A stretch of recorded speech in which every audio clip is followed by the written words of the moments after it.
Hey everyone, I'm Will. And I'm Caleb. Welcome to the Retrek Review Podcast, a podcast where we talk about every single episode of Star Trek chronologically.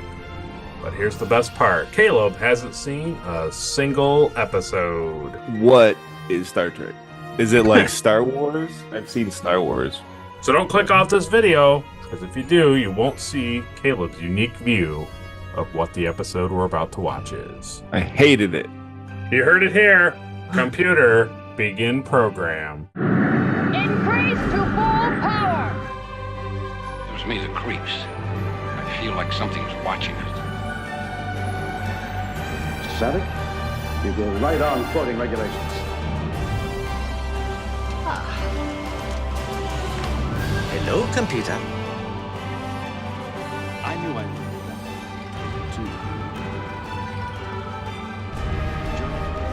You betrayed your uniform!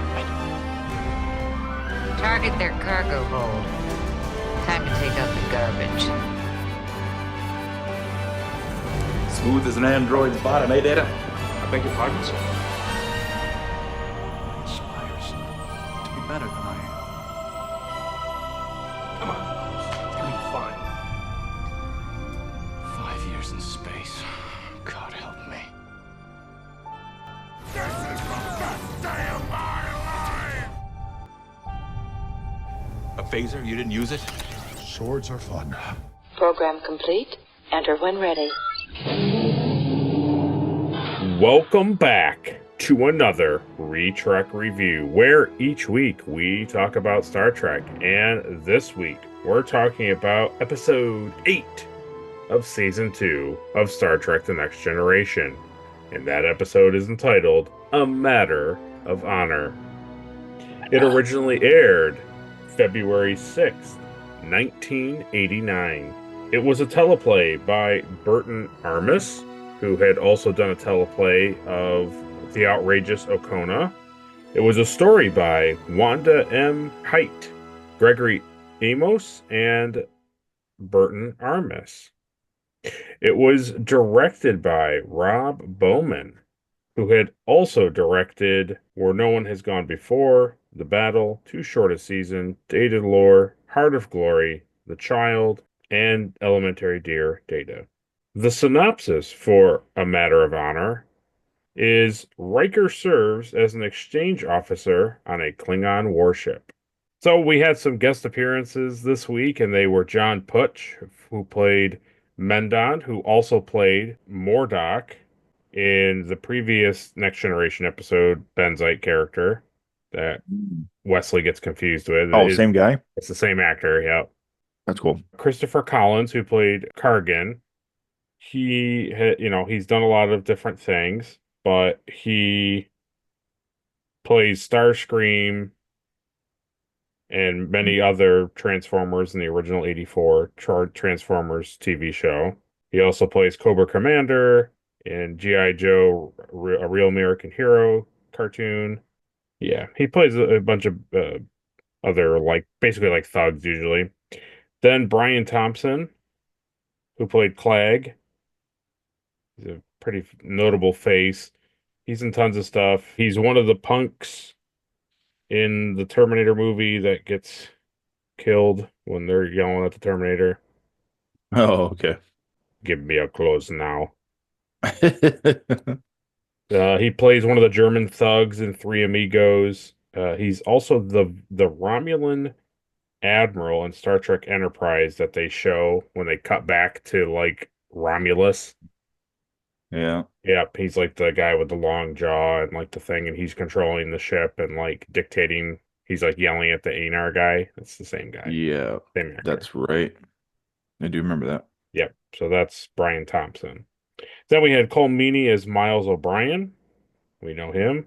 Peter Paros as Tactics Officer. Peter Paros has been in Next Generation a lot. He's usually a background security officer. We've seen him on the screen a lot, so he talks this episode. Ooh.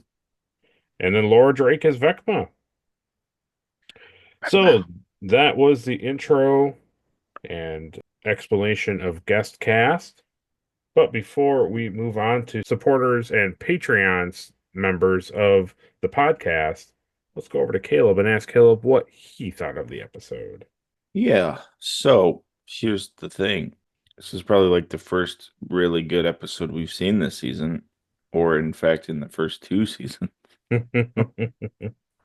Yeah. I really enjoyed this episode. Kind of finally felt like Star Trek again to me, you know?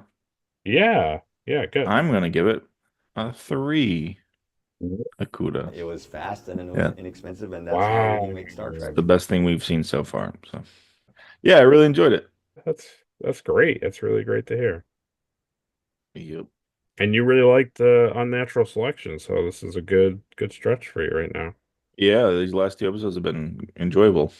Yeah, that's why when you said, I forgot exactly what your wording was last week, you were like, I don't care. I don't care what the title of it is. I was like, I think you'll like it. Well, I've learned to not really care what the title is because it doesn't really do anything for the True. episode usually. Yeah, I agree. Yeah. It's not as bad as like Dragon Ball Z when like an episode is called something and that really only happens in the last like 5 seconds of the episode. You know? So this is my first 3 Akuda Yeah. for this season. Well, we'll see if it stays the only 3 Akuda. Probably won't. Yeah, well, I'm glad you enjoyed it. It was great. Well, we have 2 new subscribers to the channel, and they are Aaron Blaine and Aloha 732. Kapla. Thank you for subscribing. That's right. Warrior. We appreciate Warrior. you. Warrior. Yeah. Yeah, so we appreciate you both subscribing. Hopefully you enjoy the content. But then next, right off the bat, we give a and then Oh my God. 4. Not only Ed Mark Star being a Patreon supporter, but Captain Olimar for being a Patreon supporter. Nice. So we thank them both for supporting the channel. And guess what, everyone? You're going to love Hailing Frequencies Open, but because they're Patreon supporters, they get their comments read during the podcast. Yep. So we'll start with Ed Mark Star. He comments on our Unnatural Selection episode. He says, Unnatural Selection is a favorite TNG episode for me, and yet it raises a concern about remote facilities operations. Yeah. Star bases, research labs, observation outposts, and experimental labs like Darwin Station do not operate in isolation. High-risk scientific medical operations should be smothered by biohazard security personnel and safety protocol inspectors, and Starfleet Federation operational management should be a constant thorn in the sides of Darwin Station personnel. Yeah, no kidding. All remote operations in TNG suggest that they are intergalactic traffic routes with continuous commerce for personnel, supplies, inspectors, Federation diplomatic visitors, and reporters for the Starfleet Today communications network who provide news bulletins across all Starfleet facilities and staff. Otherwise, I found Unnatural Selection very entertaining. Pulaski declaring the quarantine of Darwin Station must be forever still gives me chills. That's pretty good, yeah. Yeah, that's cool. I'm glad he enjoyed that episode. But yeah, he's right. It does bring up a lot of questions about scientific labs that just have free range of God knows what, you know? Yeah. It's something that the writers consistently do is like, well, we want to write this interesting story, but we don't want to make it make sense to the world. So we're just going to write it and go with it. And who cares? Yeah, if we really wrote to how everything really would be, then there would be no story. So right. I mean, that's the real reality. And I get it. Like, they're under the gun every single week. You have to come up with a really great idea and film it. And I get it. But it's like, at the same time, like, kind of challenge yourself. But that's all right. I'm not a writer. I'm not in those things. So it's okay. Well, thank you for that, Ed. But now we'll move on to Captain Olimar. who commented also on our Unnatural Selection review. He hated said, he said, it's a trick. Before watching this episode, I remembered this episode being the one where Pulaski gets the old disease and dies. She, in fact, does not die. Yep. I Mandela. must have. Yeah, it's true. I must have been checked out watching it the first time because I rather liked this episode this time around. 2 Akutas, but on the lower end. So almost just an Akuta. Nice. Just a little. Cool. Yeah, 1.2. Yeah, 1.3. 1.6. I liked Caleb's reasoning too that the episode wasn't tripping over its own feet to get the story across. Don't get me wrong, I still don't like Pulaski and I dislike the cast change, but I'm not going to let that color my opinion entirely. Yeah. Which is fair. Yeah, that's how I felt. I'm not a fan of her either, but I enjoy when you finally get to see kind of like behind the curtains that she cares about stuff and she's a doctor through and through and she's also going to sacrifice herself. I mean, it's like she did everything to protocol and I respect that, you know? Yeah, I agree. So I like it. The episode starts strong with the crew acting smart and not immediately getting affected by the derelict USS Lantry. I thought it was neat too how they went through the whole process of setting up a quarantine on the Lantry. It really makes you feel like people live in this world, which, 100%. Yeah. Yeah, it was cool. I feel like if this was a TOS episode, they would have beamed aboard the Lantry to figure out what happened, and then they would have been sick, and then they would have had to figure it out on the ship. Oh, yeah. Spock would have had to figure it out because he would have been the last one to get really old because his aging is different. What was I doing in the lab? What was I doing in the lab? Why? I'd watch it. Oh, yeah. Oh, yeah. That'd be great, too, I bet. This is more of the Picard I expect to see, listening to his command staff, weighing out the options, and making decisions. Yeah. Pulaski is pretty good. I like the struggle between her desire to try and treat the infected and Picard's duty to keep the Enterprise safe.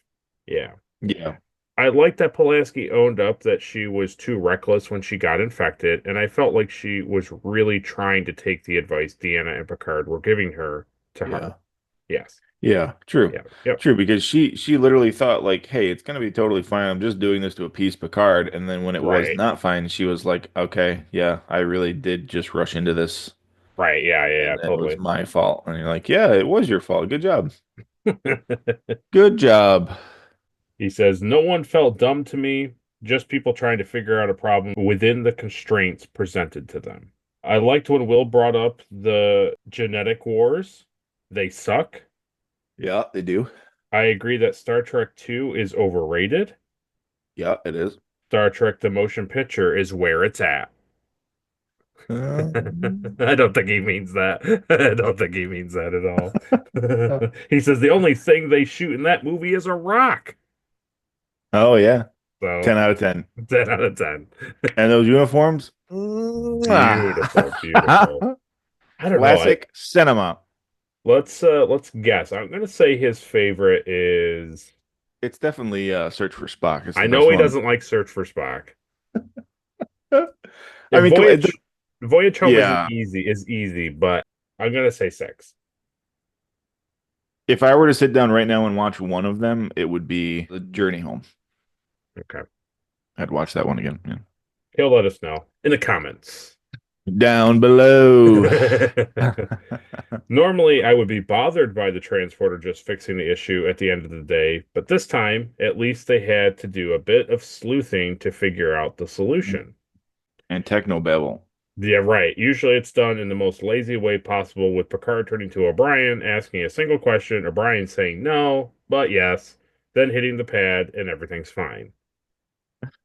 It's always like they do these crazy things with the transporter, and then next week they want to do something even weirder, and they're like, well, theoretically, it's never been used that way before. And it's like, yeah, but you always say that it's never been used that way before. But you're going to have to take out the Flizzatron capacitor. The Flizzatron, see, what happens is it could really... I liked Caleb's point about Data not contaminating the hair sample, and they ADR Data saying, "Look, it even has a follicle intact, live cells." That was ADR, did, wasn't it? It Yeah. totally was. Somebody was like, They "Yeah, just didn't pull the show the hair out hair of the brush," and follicle. then somebody was like, wait a minute, like you have to have." They didn't show the follicle, but he said No, it. he said Yeah. it, which means it's absolutely there. It's definitely there. Even though his hand was covering it, his fingers are covering both ends, and he's like, wow, look at that, a completely attached Yes. hair follicle. This is not the best, but not the worst either. Good stuff, guys. Keep up the good work. And then he gives us the popcorn award, but you'll have to Oh, you gotta wait listen for the to popcorn. Hailing Yeah. Frequencies Open to Not know even what's happening. Patreon members get the popcorn. Ta-ta-ta. Uh-uh-uh. The other funny thing about that brush is that there would not just be one hair strand in there. No, no. Because she's already kind of an aging person as it is, you know. I also was thinking too that like Star Trek, I don't know if they come out blatantly and say it, but they kind of suggest that like stuff is self-cleaning in a way because like nothing ever looked gross or like dirty. So you almost wonder if Yeah. she's like comb and it's like It just like just gets vaporizes. yeah. I don't know, just something silly. Well, the shower must do that too, because I would have checked the shower for hair too, but Oh yeah, no, that shower's definitely Nom, nom, nom, nom, nom, nom. yeah, Just, eats it all up. just a big laser. Well, that is our comments from our Patreon supporters. And if you would like your comment read, you can always join Patreon to get your comment read during the podcast. But if Patreon isn't for you, if none of the tiers work for your wallet, you can just wait a day and we'll cover your comment on Hailing Frequencies Open, our video where we talk about what you guys said to us on our reviews and such. But without further ado, let's get into the review.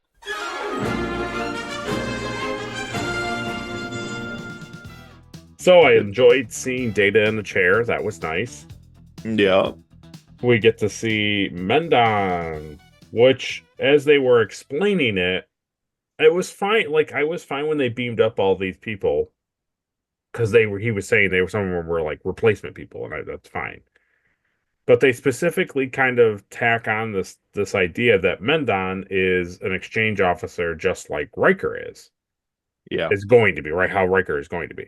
So I was thinking, why is Mendon in like science uniform, A Starfleet and uniform? also like an ensign? Like either I missed that piece of dialogue or I didn't. I don't know. But I was just No, kept thinking that literally confused me the entire episode. You know, because then, later on when something goes on, he's like, "Oh, well, on our ships, we don't." And it was like, "Yeah, but you're wearing Starfleet uniform and you're in exchange." I'm very yeah. confused by what he Yeah. does. Because even to the point where like Wesley thought he was the other guy. Wesley knew that Yes. Mordock went to the academy. Yes. But now they're saying like, okay, we're getting these exchange people from their other ships. And then they come on and Wesley thinks it's him. And it's like, why would I get that he looks the same, but like this isn't like a Starfleet exchange.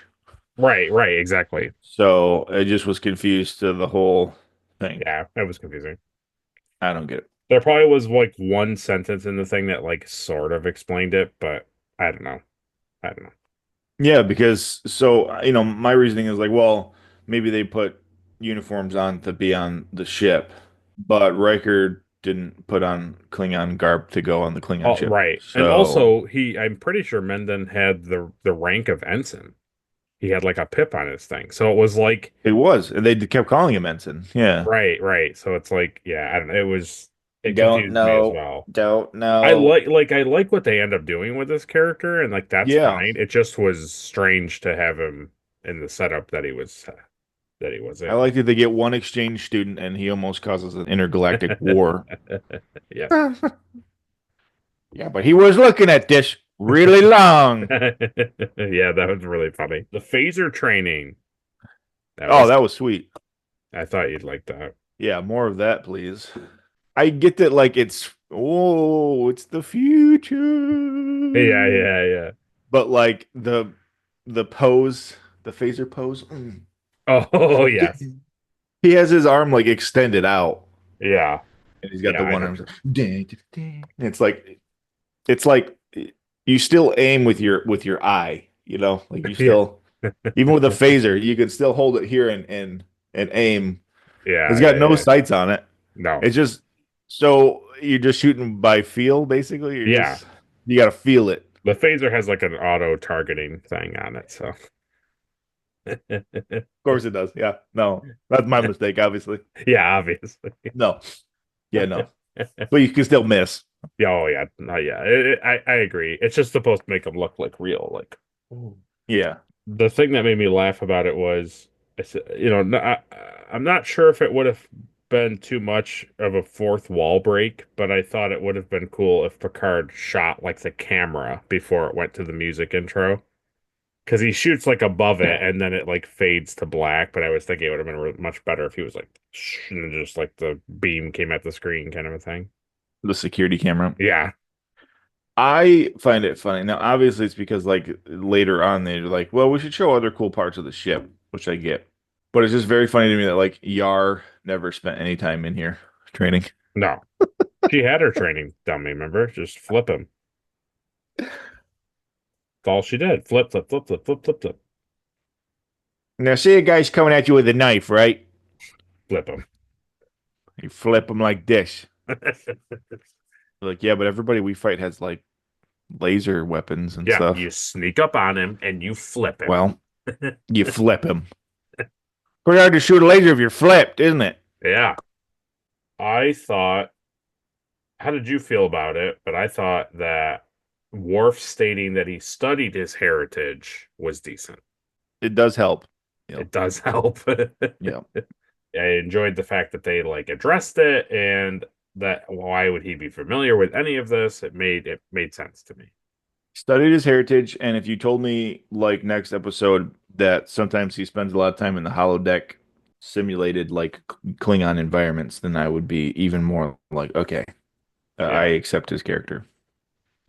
Yeah. I also thought it was really funny. And it's like, he makes a good point. Like, Worf's argument is like, he's like, it has worked for centuries. But I was just thinking, it's the same thing Riker said, is like, Yeah. that's a messy way of dealing with hierarchy. The first kills the captain, and the second kills the first. Were we watching an episode or something, and you were like, how would anything get done on the ship? Like, how would you... Well, that's the mirror universe for me. Oh, that's what it was. So, yeah. So that's the thing about the mirror universe is like, oh, they're kind of like Klingons. Yeah. Isn't that wacky? Yep. Like, no, not really. We're violent.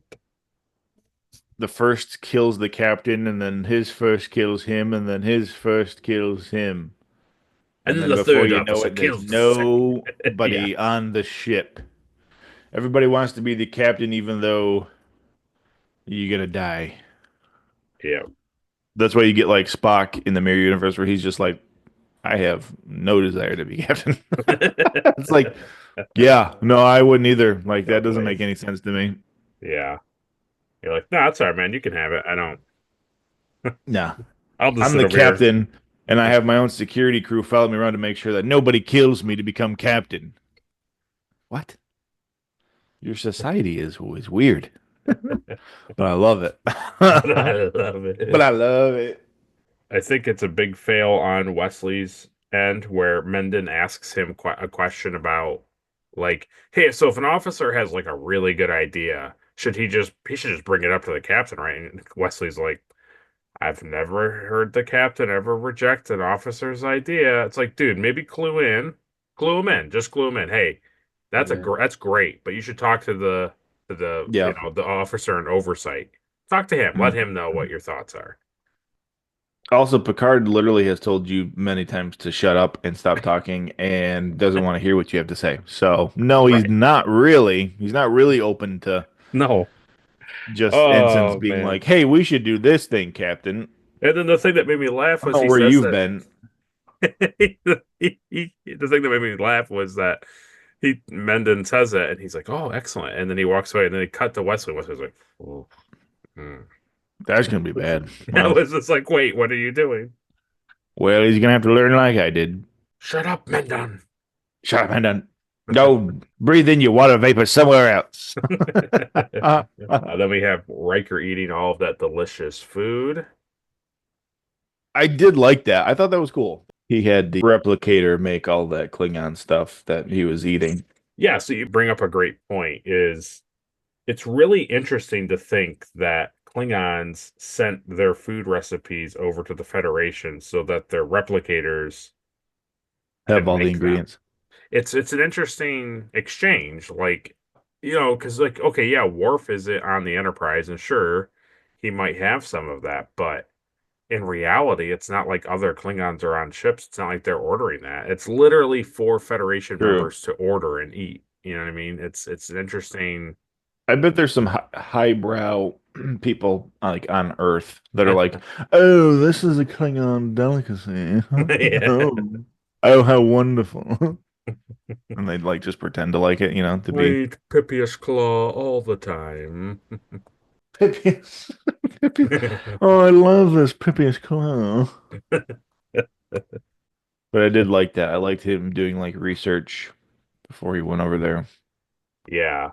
I kind And of he's like, loved. these are the palatable ones. Yes, yes, yes. I kind of loved and hated that Picard went to go drink the like celery mud and then was like, "No, I'm not gonna drink that." It's like I liked it because like it lends to what Riker is doing is a little uncomfortable for everybody. It kind of gives more weight to the fact that like Riker's kind of being really cool, but it also kind of like makes Picard look like he's a little wimpy in a way. Yeah. Especially for Card to be like, I'm jealous of you. I'm jealous of you getting to go over Right. there. And I was like, yeah, well, you obviously couldn't handle it. So I feel bad for Jonathan Frakes because there's stuff in how many times trivia about this, but man, does he ugh, sell eating all that food. how many times has he ate worms in this series? The dude is yeah, that's rough. Yeah, and he can fake a punch better than Picard too, but Mm-hmm. we'll talk about that later. But Yeah, we will talk about that later. again, Pulaski doesn't annoy me in this scene. No. She's actually kind of funny, like Yeah. She's like, no, that's all right. Like, yeah. I'm not gonna have any of this. The Well, good I'm news used to is the custom of eating a meal before you leave the ship, but this is disgusting. she also makes this really like dark comment where she's like, yeah, the great thing is what kills us usually kills the Klingons. And I was like, oh, okay. Bullets. Bullets. Phaser Yeah. beams. So there was an interesting camera shot with it's clear that Rob Bowman likes all these crazy shots and like takes advantage of the bridge like we've laughed about. Yeah. And also like the two tiers in the warp core. Mendon's up at the top and he's like scanning the ship. And Picard gets up from the captain's chair and he walks to the turbo lift and goes in and like Data gets up and like sits in the chair. But it was like it was like this angle I have in the background, but like down farther so that you can see the turbo lift. It's like over his shoulder because he turns Yeah. around to look at Picard, like, yeah. and you as the audience are like, is he gonna tell him about this or Right. Like, what is this guy doing? He's like, no. I'll talk to him about other things. Yeah, my analyses aren't complete. I really, really enjoyed the line after Picard he goes to talk to Picard. He's like, oh, and he's like, oh, well, that's okay. I appreciate you telling me that, Ensign. Obviously at your indoctrination, we didn't explain to you that we do, chain of command, but thank you so much. And then he leaves, and then Worf slowly walks over, like trying to act all nonchalant, and then he gets close to Mendon, and he's like, "You may impress me." And then walks away from him. Yeah. I like how Picard dealt with that situation. where he was like, instead of just being like really a jerk about the situation, it was like, okay, well, I didn't know that you do things differently, but yeah, I liked it. It was good. And I think that's good writing too. I think something as simple as that, like a cultural difference in how they do information or receive information, Yeah. can also lead now to like a bigger issue, which I Totally. like. I like that writing, that style. Like just this one small thing now has led to like, all right, we're gonna go blow up the Enterprise. Right, And right. it's like, I don't know. Yeah, it's a good way to write it, and it's also gives insight to their people, like they do actually act alien. They're not just like people who are just blue and breathe some sort of vapor. It's like it makes Yeah. sense. The thing that I just like I didn't understand what was happening. So we have that really cool shot where Picard is like, "See you later," and he goes into the turbo lift, and then they go to Riker, and he's in the transporter room, and like Picard isn't there, and Oh, he just O'Brien's like, "Are you nervous?" And he's like, "No." And he's like, "I would be." And then Riker's like, "Okay." He gives the face like, "Oh, okay, thanks, buddy," and then like leaves, right? yeah. But the thing that made me kept wondering was like, why does Picard keep leaving the bridge? Like he constantly is like, "Take care of that, Mr. Data," and then leaves. It's like, where is he going? Yeah, that's true. It's like, oh, he's going to engineering. He's going to the observation lounge. He's just going into the turbo lift. And you're like, for what reason, though? Why are you going to these places? It was I weird. don't know. It shows him leaving the bridge. You would think he would have gone to the transporter room and like said goodbye to Riker, but like he's not there. I don't know. It was just really weird. But anyway, so when Riker beams over and they have the thing, like the whole stretch to when he gets to the Klingon bridge is like really good, and he when he fights the second was like really nice. I really enjoyed all that stuff. Yeah, I like it. I was thinking about the thing that they do in TOS. It probably was the same thing as they're like walking down the hallway at first, and he's like, "Is there a problem?" He's like, "No, I've never seen a human." Yeah. And he's like, "Well, I am a commander, and you do have orders. So what are you doing?" And he's like, "I'm leading you to the captain." He's like, "Then please do that." And Yeah. when they're walking, you see like Klingon boots going up this like interesting kind of like ladder pole.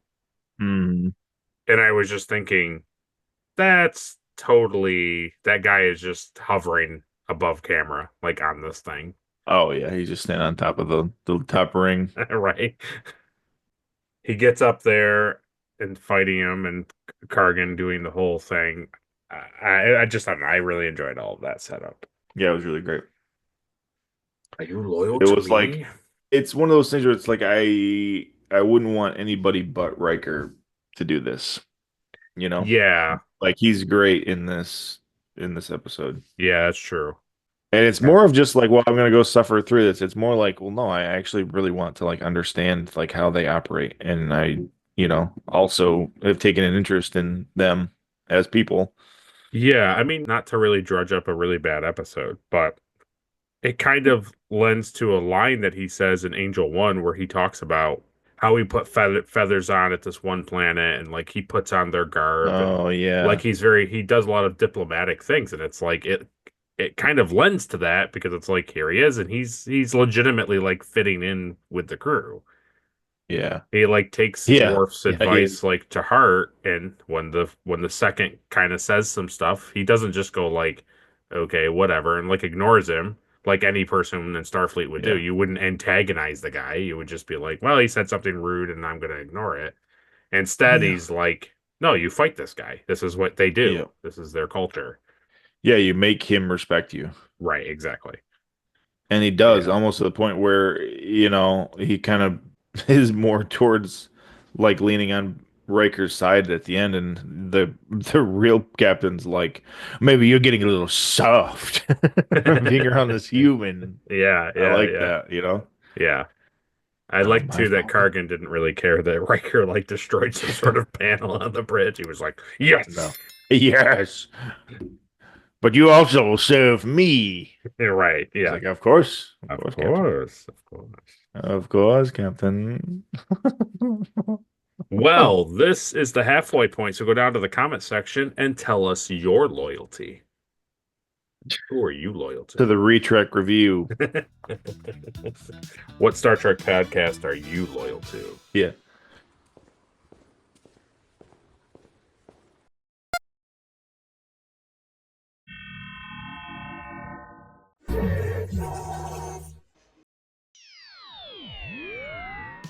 We come back, and that meal scene was really fun. I really enjoyed.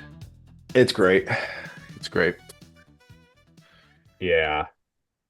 It's like it's so enjoyable, like from start to finish, that it really helps you to like one, look at Klingons differently, but also Yeah.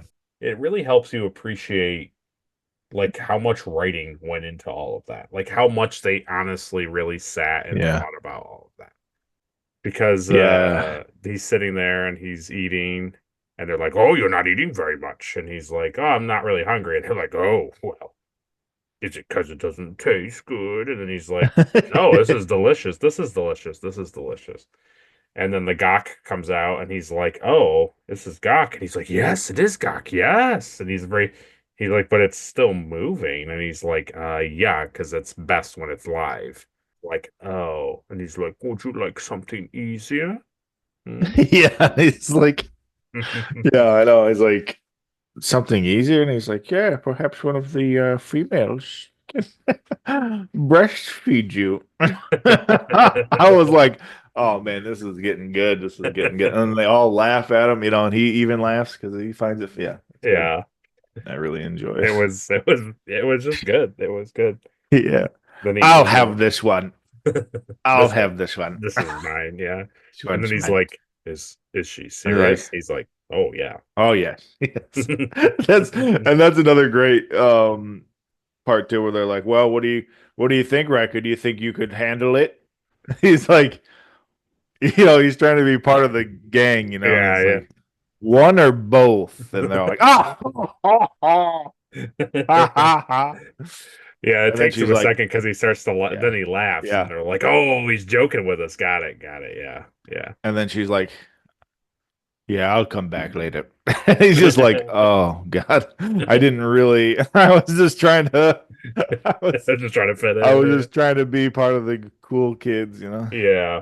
And then they kind of like dial it down. Like they go from this really like fun comedy, like really well written interaction, and then they dial it all the way down, and those two officers stay, and then he's like, "I have a mother and a father, and they look just like me." Yeah.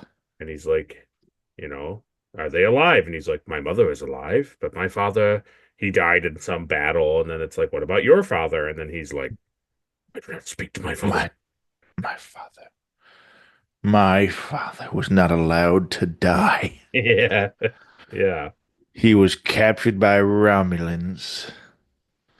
Yeah. And he's still alive. Can you believe it? It's disgusting. He waits to die. He waits to die like a non-glory, disgusting old fool. I hate him. It's good. It was really good. I thought you would enjoy too when they finally find the boiling whatever, like the erosion. It's like a bacteria thing, yeah. That there was all that like really cool Klingon writing on the ship panels, like when they're the ships are great this week, like, yeah. All this like Klingon wording to be like, it's clearly for the engineers to be like, this is this panel, this is what this does, and it's like all written in Klingon. Yeah. That was cool. I also refuse to believe that Klingons have like engineers, but that's all right. Oh yeah, in their society, they totally do. Yeah. Don't you remember the Enterprise episode? Oh, I know. Some of us are farmers. Like, right, exactly. No, you're not. No. No wonder they want to execute you. Some of us bring water to the city. No, you don't. No, no, we don't. Yeah, exactly. But you can imagine it would be like if we did, though. No. No. To the mines with you. Exactly. We just they do make the guys feel like they just take other people's ships and then they just fly them. It does make it feel like that, but Yeah. it's a thing that they haven't really explored. Like that would be if like to your point, that would be a fun TV show that I would watch. Like a Star Trek show that was about Klingons and like how their Yeah. society works and stuff like that. It would be fun. Yeah, it would be. And the other thing that made me laugh was they discover it on the ship, and then Mendon talks about it, and he's like, "So who did you let know?" And he's like, "Oh, I didn't tell anybody." And it's like, Yeah. "What do you mean you didn't tell anybody?" He's like, "Well, I don't until I know what it is. I'm not telling anybody else what it is." And they go through, and then they're like, "Well, you got to find the Klingon ship," and it's like, "Well, that's gonna take a minute because they're just doing like unscheduled like maneuvers in some system." So it's going to Yeah. take a minute to find them. And Picard's like, well, you need to do it right now. And so they're warping to this sector, and all of a sudden Wesley just gets up from the thing and just walks up the bridge, and he's like, "Hey, Mendon, what's going on?" And I was just like, this doesn't make any sense. Like, I get the scene, I get that Wesley is trying to be nice to him and blah blah blah, but it's like, Yeah. this is probably not the time to have this scene. Yeah. Just felt Yeah, weird. and they set him up as being kind of unlikable right off the bat too, because he's like, so first of all, he's an ensign. He gets on board and he's like, I can't wait to tell the captain about all the improvements that I can make to the ship. Like, and it's like, no, no, you're good. And then how many times have we had people come aboard the Enterprise wanting to do like upgrades to the ship? Like, no more upgrades to the ship. Okay, we're done with that. Ship is Yeah. fine. Leave it alone. Yeah, it was weird that like now they're on Yeah. high alert almost, and like Wesley's like, it's okay to be different. We're all different, and Picard will understand. He's a good captain. He's a good captain. Like Yeah. Wesley, do your job. This is why Picard hates you. Do your job. They go back and sit down, yeah. Yeah.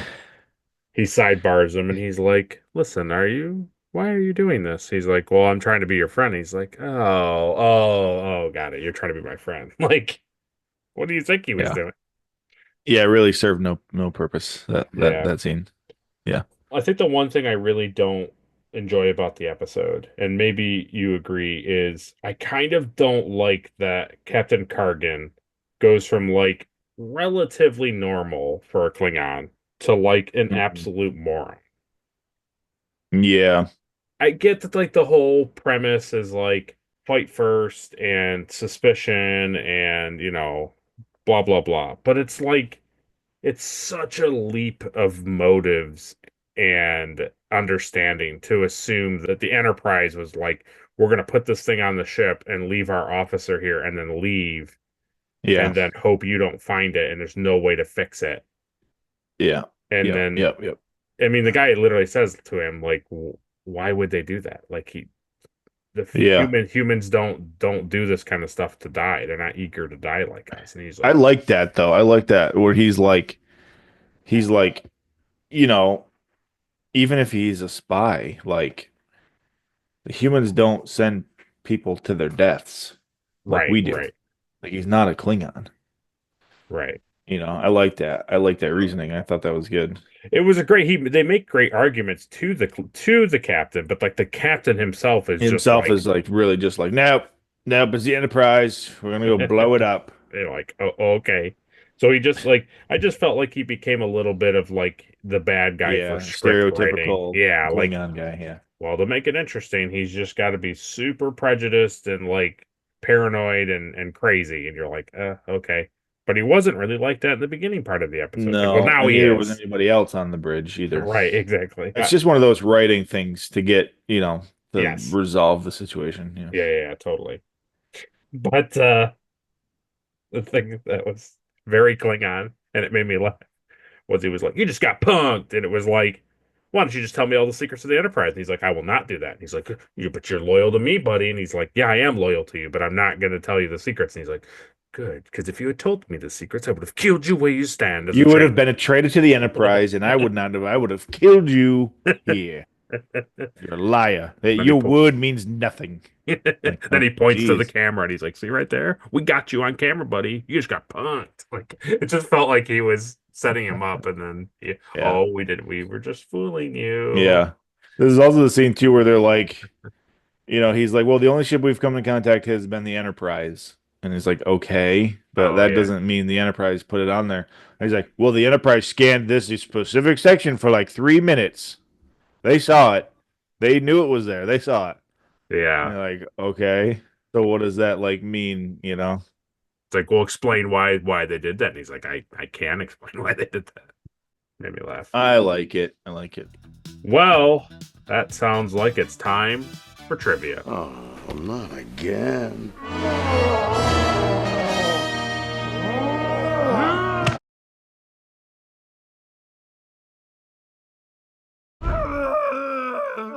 All right, now you're overacting.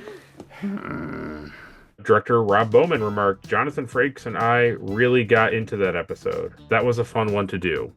I think Jonathan was waiting to do something that was rough and had action, but it also had the bonding between he and Clag. Every day was Jonathan and I doing high fives and trying to put forth on film all the energy and spirit and adventure that was in that script. It was great to do. I guess there's a spirit inherent in the Klingons that seems to push it forth in a certain direction with the characters and with the camera.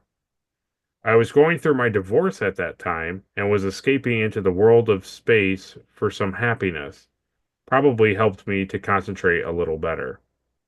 I know I was very aggressive at that point, so we put that on screen. When we did the fight on the bridge, I wanted it to be as rough as I possibly could make it. We even had to pare it down a bit because what we had in mind was too much. Breaking arms, probably. Like, gouging his eyeballs out. With a spoon. Yeah. He takes his comm badge off and drills it into his cornea. Oh, man. John Putch, who had played the identical Mordok in Coming of Age, on being cast for this episode, Putch recalled, I was all very impressed by that. I thought, they love me. They love me. What they really loved was that it was me because they'd spent all that money on making that blue head and it was just form-fitted to me. I don't fault them for that. I would have done the same thing, but it's funny how you are naive about these things when you're just an actor. He was like, oh, Yeah. amazing. They're calling me back to Star Trek. This is fantastic. They love me. And then he was like, oh, it's just because this prosthetic fits I'm me. the only one that can wear this. Right. Yeah. Well, they didn't have to, Mm-hmm. They didn't have to call you back. So they could just stop writing for that character. According to prop Idiot. master Alan Sims, the gok was actually long brown noodles, Yeah. while the rokeg blood pie was turnips and pumpkin pies, Okay. dyed red. Yeah. He used chicken feet as Pippius claw. Yeah, that makes sense. Animal organs such as heart of Targ and other things, such as fish eyes, squid, and octopus. I saw the octopus bowl. That was good. Most of the things Alan Sims bought at an Asian market. And he said in another thing, he broke down. So this is what he says. When 10 Forward came about in our second season, it created a tremendous opportunity for me to make food, says Alan Sims. I wanted to make something different, very specialized food of the future, especially for A Matter of Honor, where Riker had to become acquainted with Klingon food. I was in my heyday because I was able to create something that had never been seen before. And being a fan of things that frighten people, as it was written in the script, it was supposed to be pretty frightening, and that opened up the floodgates for me. For Pippius Claw, I bought chicken feet and eliminated the middle toe so that it looked like a devil's fork kind of thing. I got the organs from the butcher. Heart of Targ was an actual beef heart. Yeah. And I had a liver and more. The Asian market offered a plethora to me. Different kinds of fish with eyes, and I just used eyes and fins. I can't tell you how much fun I had. Then, when Riker actually went to the Klingon ship, there was a whole Klingon feast. I used squid and octopus, and I did different things with them. And the actors had to eat this stuff. Ugh. Yep. No, it's not just they're not just props at that point. Then. Nope. Ugh. Yeah, so Jonathan Frakes was totally eating like hardcore, like downtown Asian food from Los Angeles area. Nice. Yeah. Well, that's cool. Good for him. Yeah. I enjoy Yeah. that he has that feast before he goes on the ship, and that's Yeah, oh also kind of yeah. like why he's not hungry on the Yes. ship. Yes. It's like I actually already ate all this stuff on the ship. Yeah.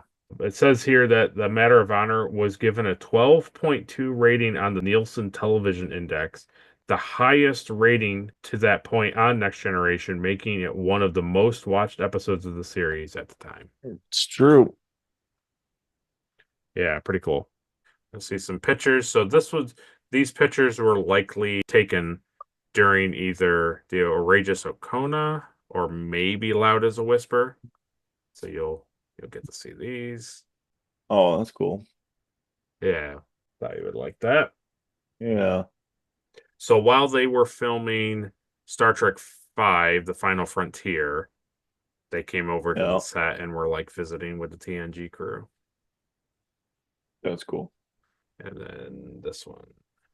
They should have done a whole production like picture set where it's the original crew like sitting on the bridge of the new ship. Yeah, that would have been funny. Yeah. Yeah. But that's pretty cool. Yeah. So, like, as you can see, they're kind of like not having these guys come on as characters because they are technically still filming their movies. Like, Yeah. it's interesting to think that, like, while it's weird. TNG second season is on the air weekly and you're watching it, that, like, coming to theaters is Star Trek V and it's dealing with Kirk and all that. So, yeah. Yeah. But it's just weird to me, too, that, like, in the first season, they brought Bones in that episode, like, real quick, and they're like, yes. Oh, isn't that funny? Bones is like old. I mean, like, yeah, that was it. Yeah, I agree. That was it. All done so far.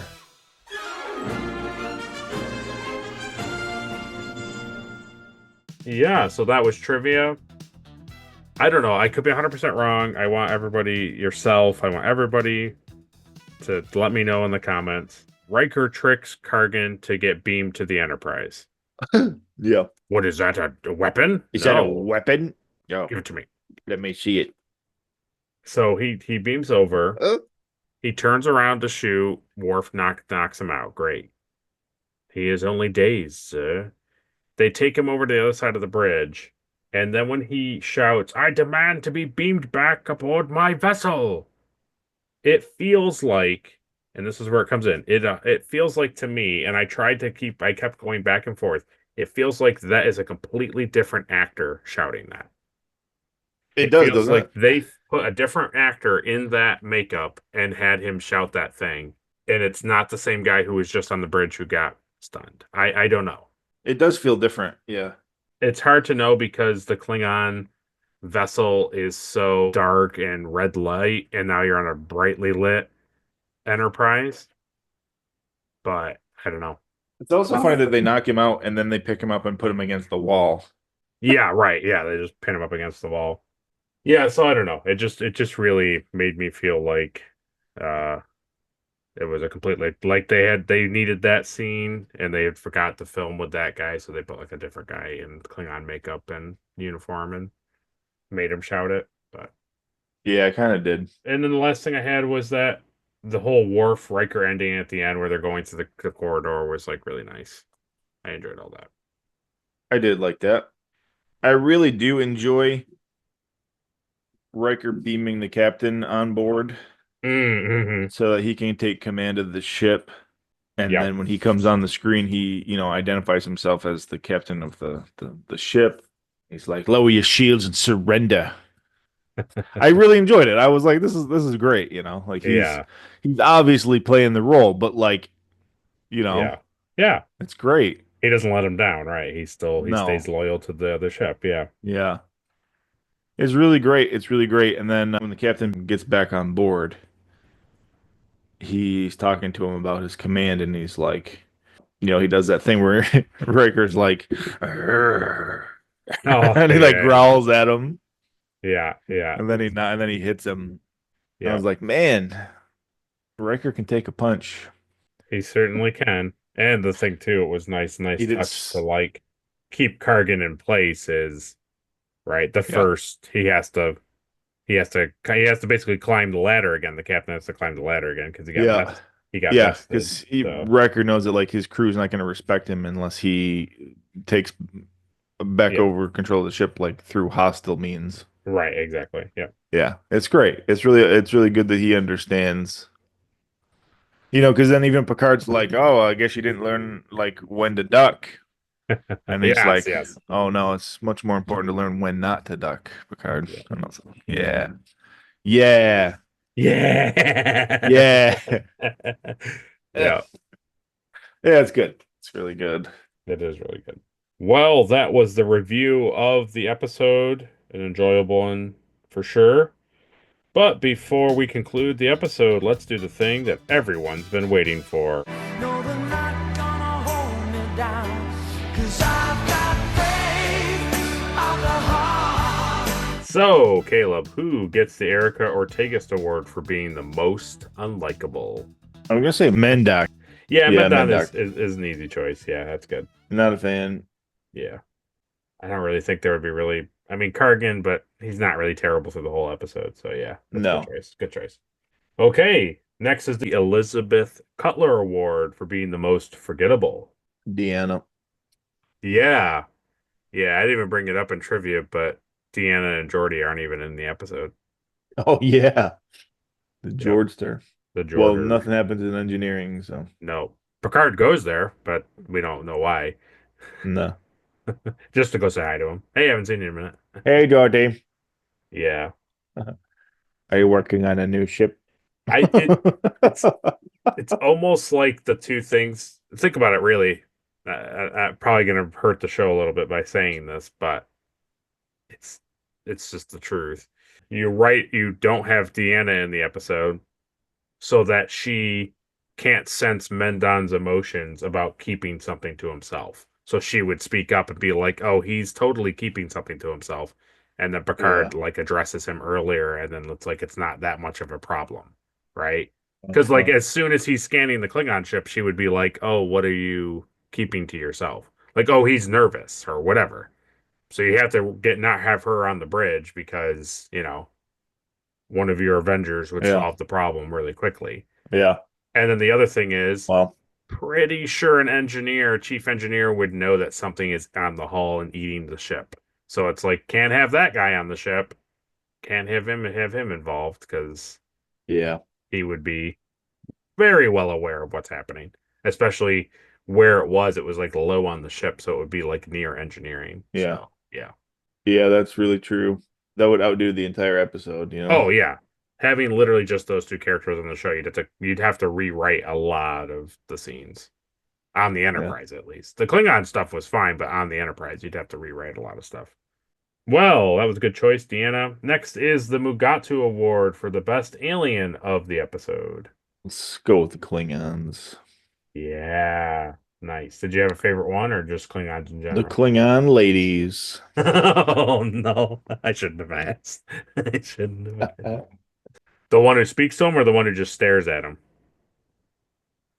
The one that stares. Yeah, the one who stares. She's a real cutie. She didn't find him attractive at all. She just kill him.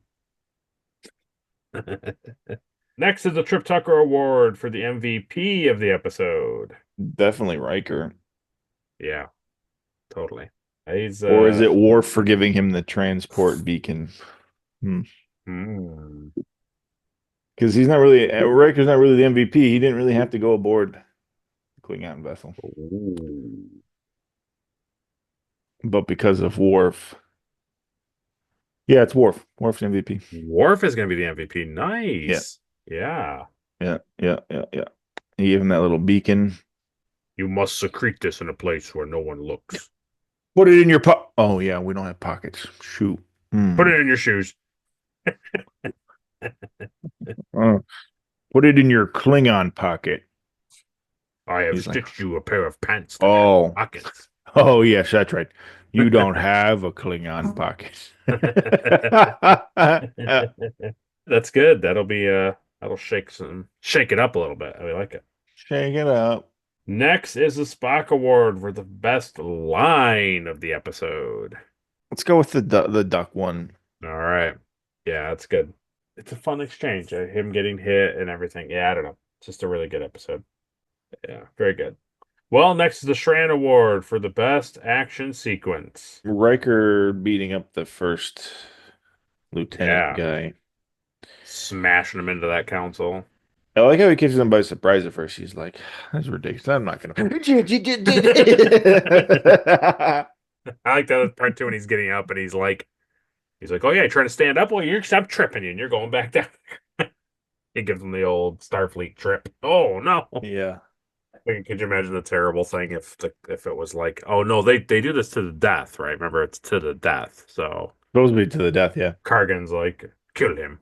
Well, at first when he throws him into that electrical panel, I was like, wow, he really did take that like to the death thing seriously. And then he was fine. But he was fine, yeah. He's a Klingon. Well, next is the NX Award for some sweet ship stuff. I like the close up of the models of the bird of prey. Yeah, I agree. When you see the little bacteria eating its way through it.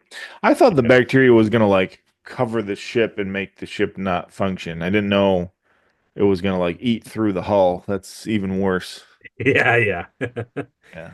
It's funny that like they've never experienced this bacteria before ever. Like they don't have a record of it. No space. To assume that it was something that the Enterprise put on, like nothing that they've experienced ever before, you know? Nope, never. There's not just space things floating around. Nope. Well, next is the Porthos Award for the cheesiest thing of the episode. You know what? I didn't talk about it, but Riker and Picard share this weird look after like the exchange people come on board. Oh, you mean is it Riker and O'Brien? Like Mendon's like, I'm here to prove myself, and it was I'll like O'Brien. do the thing, and then like, yeah, Riker looks back at him like, oh boy, and then O'Brien just laughs, and then Riker's like, great, and then he walks out the door. Yeah, it was weird, right? 100% weird. It's 100% What does weird. that have to do? It's so Because it was yeah. I felt the exact same way you did because I was thinking to myself like, so you don't like these people? Like that's a weird thing to write in for a Riker. So yeah. So in Starfleet, do we not try to like do the best we can improve ourselves? Is that not what is that like weird that he's, you know? Yeah. Yeah, because he was talking to the captain and he was like, you know, I look forward to working on board the Enterprise. I'm really excited to work on the Enterprise. I think I can improve some stuff. And he's like, yeah, that's true. And they're like, weirdo. I was like, oh, okay. Yeah. I didn't think it was that weird, but yeah, that's a good part to pick because I remembered it too, and I remember being like, this doesn't make any sense. Yeah. But he even brings it up later to Picard. He's like, oh yeah, what do you think about that guy? He's pretty eager to impress you, huh? Yeah, he's an ensign. Yeah. Also, isn't that how we rank up? Program. Like you can impress me. It's like maybe learn about the Benzites a little bit, mate, right? No. Instead of just being like, well, here comes another moron. Yeah, another idiot, another blue idiot in a blue shirt. Yep. Should have torn his humidifier off his chest. Oh my god. You'll speak when spoken to. Yeah. No more moisture for you. There's that scene too where Mendon figures out and he walks all the way down to the captain and tells the captain. Yeah. The captain's like, okay, very good. Please work on that. And he walks back up and you look at Worf in the background and Worf's just like, I'm going to kill this guy. I'm just going to kill him. Also makes you feel like Worf is just like, I'm the one who's supposed to tell him that. Yeah. Well, last is the Enterprise Award for the best scene of the episode. It's definitely the captain's feast table scene, the whole scene. Oh, yeah. Wait. Intent forward? Okay, yeah. Okay. No. Yeah. Gotcha. Yeah, totally. I 100% agree with you. If that was like the show, I don't know. It just like, I could have had another 20 minutes of that scene. Yeah. It was really enjoyable. Yeah. Yeah, it was good. Really good. Good. Well, that is what Caleb thought of the episode. We appreciate him Yeah. going through those trophies. But now it's your turn to let us know who gets the Popcorn Award for the best actor of this episode. It's a And really easy one, so. And while you're down there typing in that name, make sure you also let us know, what you thought of the episode. Did you like it? Did you love it? Did you want more of it? Or did you find this episode to be a matter of dishonor? Let us know down below. Next time on Star Trek: The Next Generation. Next week's episode. It's going to be bad because we've had 2 good. So I'm ready. Is entitled The Measure of a Man. Ooh. I have heard rumblings. I've heard rumblings of this episode. The Measure of a Man. Next week's episode, Wesley's Big Day Out. Can't wait for it. So, that is an episode I am looking forward to covering with Caleb. And if things go well, we should have another guest appearance from our Via Non Capta RPG. Oh, no. And this time, the captain's coming. Yeah. So this could be a really bad episode. So batten down the hatches, folks. Yeah, so we have that to look forward to. But as always, if you liked the review, like the video. If you disliked the review, dislike the video. Share it with all your friends and family and Trek enthusiasts. Subscribe so you don't miss a review. And ring that bell so you can watch a review as soon as it comes out. And then, when this video is over, you can always go over to Caleb's channel and catch a video over there. Caleb has a fun prop video channel where he teaches you how to make cool things from pop culture.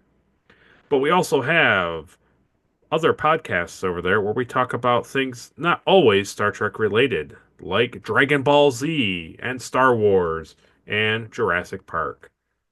So if you enjoy any of those things, make sure to head over there, give him a like, give him a comment, give him a suggestion of something to make. Subscribe, you decide.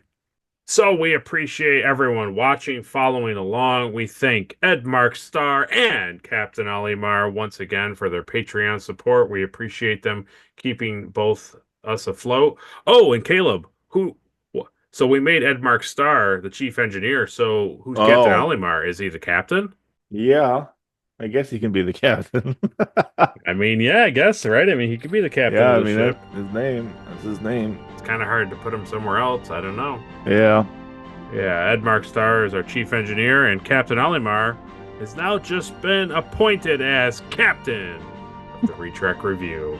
We appreciate your guys' support. We appreciate everybody commenting and making down below look fantastic. We appreciate seeing all of the comments. It helps with the algorithm. And it helps other people join the community. And so, until next week, when we cover another episode, Computer Joe!